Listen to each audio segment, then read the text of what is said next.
Que la grâce de Jésus notre Seigneur et l'amour de Dieu le Père et la communion de l'Esprit Saint soient toujours avec vous. Bien-aimés dans le Christ, en ce 29e dimanche du temps ordinaire, aussi les dimanches de la mission universelle, la part de l'Évangile nous invite à la persévérance de la prière, une prière incessante. C'est la parabole de cette dame qui demandait justice. Elle a tellement insisté que le juge, qui n'avait des considérations à la justice, a finalement donné justice, fait justice et donné raison à cette pauvre femme. Bien-aimée dans le Christ, la part de l'Évangile nous rappelle deux choses. La première, l'attitude de ces juges qui avait toujours donné justice d'une façon arbitraire, d'une façon personnelle, d'une façon intéressée, et cela posait problème. Aujourd'hui, nous avons des cours de justice qui parfois le juge sabote la justice.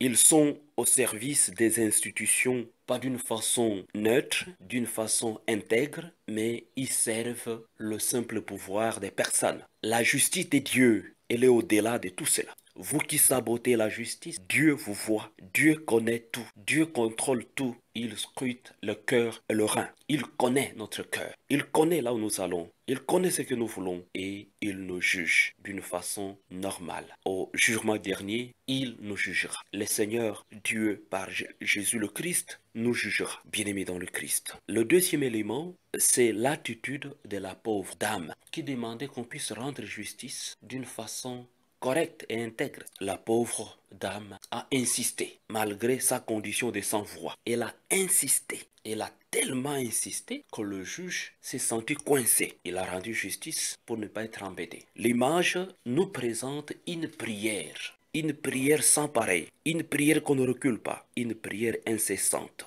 Prier, c'est adorer le Seigneur. Prier, c'est mettre entre ses mains. Prier, c'est savoir demander ce dont on a besoin pour notre vie. Et le Seigneur, notre Dieu, qui nous accompagne, il ne cesse jamais de nous donner cette justice, c'est-à-dire d'écouter notre prière, d'exaucer nos prières. Bien-aimés dans le Christ, dans la part de l'Évangile, dans cette même dynamique de la prière incessante, Moïse prie le Seigneur pour que le combattant au front puisse gagner la guerre. À chaque fois qu'il baissait les bras, les ennemis tapaient de l'autre côté les combattants d'Israël. Mais à chaque fois qu'il priait, qu'il levait réellement les mains, les Israélites avançaient. C'est aussi le grand symbole de la prière incessante. Nous devons prier afin que cette prière transforme notre vie, afin que cette prière crée la fraternité. Vous voyez qu'il y avait une connexion spirituelle entre les deux groupes. Et c'est ce que nous voulons. Notre vie de tous les jours doit être une vie connectée. Notre prière doit être une prière pour la vie et non pas une prière pour prière. Les églises pullulent à travers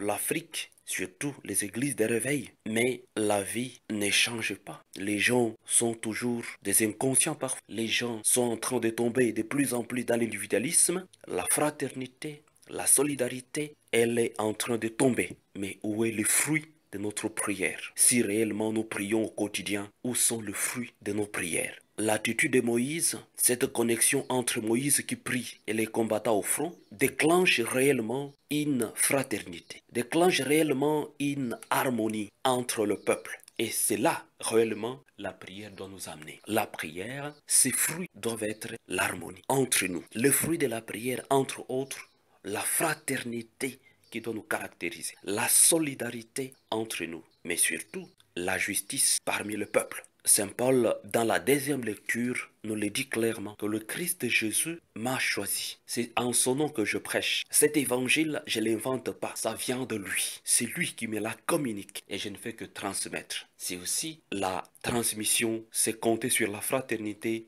C'est transmettre la parole, c'est maintenir la tradition. Et la tradition qui est la tradition de tout un peuple, c'est d'abord la solidarité. C'est d'abord la fraternité. Et parfois, c'est foulé aux pieds, bien-aimés dans le Christ. Aujourd'hui, c'est aussi le dimanche de la mission universelle. Allez de par le monde, faites de toutes les nations des disciples. Jésus qui envoie ses apôtres, il leur demande de faire de toutes les nations des disciples. Il demande de communiquer l'évangile à toute personne. Et l'évangile fait la fraternité. L'évangile crée la fraternité. L'évangile nous rend frères et sœurs. Si l'évangile que nous annonçons ne crée pas la fraternité, ce n'est pas l'évangile. Parce que faites des disciples de toutes les nations, ça voudrait dire créer la fraternité, annoncer l'harmonie parmi le peuple, annoncer la justice et faire la promotion de la justice parmi vous. C'est dans cela que cet amour de Dieu rayonne entre nous comme l'amour du prochain. Bien-aimés dans le Christ, nous sommes donc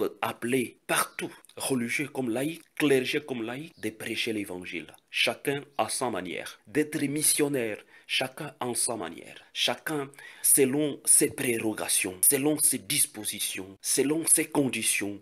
Nous devons être réellement des missionnaires. Dans le baptême, nous avons reçu cette mission, configurée et confirmée par les sacrements de la confirmation, d'aller, de devenir ces vrais soldats du Christ Jésus, d'aller de par le monde annoncer la parole. Annoncer la parole avec joie et détermination sans peur. Annoncer que le Christ est ressuscité, qu'il est parmi nous, il est vivant, il nous accompagne. Bien-aimés dans le Christ, et parce qu'il est vivant et parce qu'il nous accompagne, devenons des disciples, devenons de vrais apôtres du Christ, des apôtres de la justice, des apôtres d'une prière incessante, des apôtres de la solidarité et de la fraternité. Recevez la bénédiction du Seigneur, au nom du Père et du Fils et du Saint-Esprit. Amen.